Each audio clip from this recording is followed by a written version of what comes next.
Bullying can happen almost anywhere, and it has serious consequences.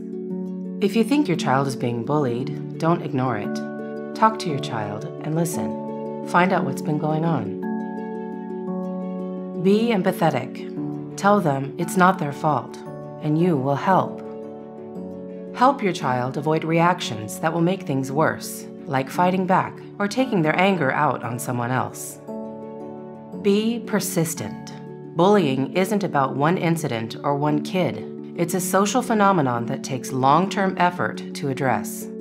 Talk to your child's school or the organization responsible for the setting where the bullying occurred, and keep talking until they take action. As adults, we can and should work together to create a safe environment where bullying isn't tolerated.